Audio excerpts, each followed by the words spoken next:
એક આવું ગામ હતું ને એમાં ભરતારામ સાધુ સિદ્ધ સાધુ ઈ ગામની અંદર ગામને ગોંદરે સરસ મજાનો સત્સંગ થાય. સત્સંગ પૂરો થાય એટલે બધા પગે લાગીને જા. એમાં એક વાણિયાનો છોકરો યુવાન પણ ગરીબ, બહુ વાણિયા કોઈ દાડ ગરીબ નહીં પણ આ હતો તે ગરીબ બહુ. તે બધા પગે લાગીને જતા રહે ને તોય ગુરુભાઈ એમને શાંતિ બે. તે એકવાર સાધુએ એને પ્રશ્ન પૂછ્યો કે ભાઈ તું કેમ બે?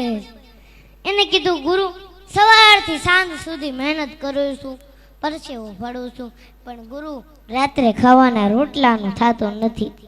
ગુરુ દયાળુ બહુ હતા. આંખ બંધ કરી અને આ માણાનું પ્રારબ્ધ જોયું. પ્રારબ્ધ મતલબ એનું ભાગ્ય જોયું.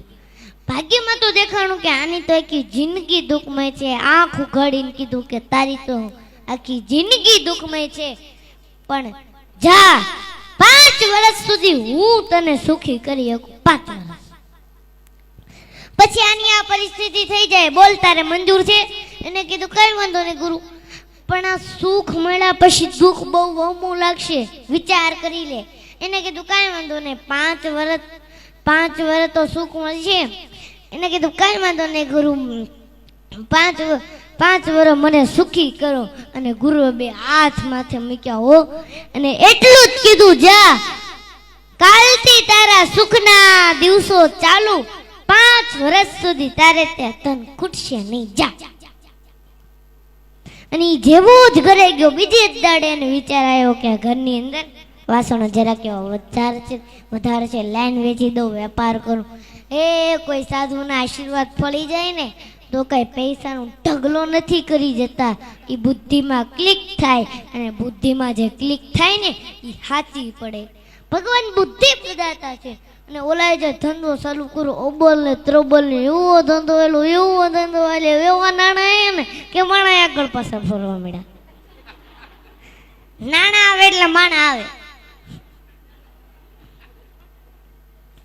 અને પૂછ્યું કે ભાઈ તારે લગ્ન કરવા? તો કે હા લગ્ન તો કરવા. કહું કે છોકરી આપીને લગ્ન થઈ ગયા.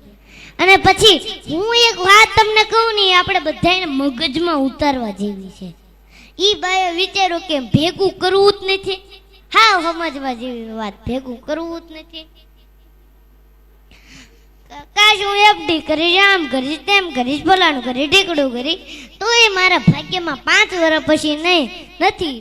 લાય આ પૈસાના માધ્યમથી પુણ્ય ભેગું કરી લેવા દે. મોટા મોટા સત્કર્મ કરાવે, કુવાઓ ખોદાવે, વાવું ગળાવે, જનતા અનક્ષત્રો ચાલુ કર્યા. આવા સંતોને બોલાવી મોટા મોટા સત્સંગના પારાયણો કરાવ્યા. અને 5 વર્ષ પછી ઓલા સિદ્ધ સાધુ પાછા ફરતા ગામમાં આવ્યા. અને આખું ગામ પાછું ભેગું થયું. અને ઓલા તો ભાઈ આ ગુરુ ફેલા હતા, દોડતો આવ્યો, ધૂળમાં દંડવટ કરવા માંડ્યો. એને કીધું કેમ છે ભાઈ? તો કે ગુરુ જ્યારથી તમારી દ્રષ્ટિ મારા ઉપર પડી છે ત્યારથી ઈશ્વરે મને 1000 હાથથી દેવાનું ચાલુ કર્યું છે, પાછું વળીને જોયું નથી. અને ગુરુ આ 5 વર્ષમાં દુઃખ શું કહેવાય એ મને આ 5 વર્ષમાં ખબર નથી પડી. અને 5 વર્ષ કેમ જતા રહ્યા એ હોતને ખબર નથી પડી ગુરુ. અને કીધું તૈયાર થઈ જાજે, 2 દિવસ પછી તારા 5 વર્ષ પૂરા થવાના છે અને જે પરિસ્થિતિ હતી એ જ ચાલુ થાય. એને કીધું કાંઈ વાંધો નહીં ગુરુ, આ 5 વર્ષમાં મારે જે કરવાનું હતું ને એ મેં કરી લીધું. પુણ્ય બહુ ભેગું કરવું છે. અને ગુરુએ ફરીને આંખ બંધ કરી હો અને સમાધિમાં જ્યાં જોયું તા તો ઈશ્વરના દરબારમાં ચોપડા પુંજીના જમા. ભગવાન એનું જે ભાગ્ય લખ્યું હતું ને એની જગ્યાએ ફેરવી નાખ્યું કે આ જીવન સંપત્તિવાન રહેશે.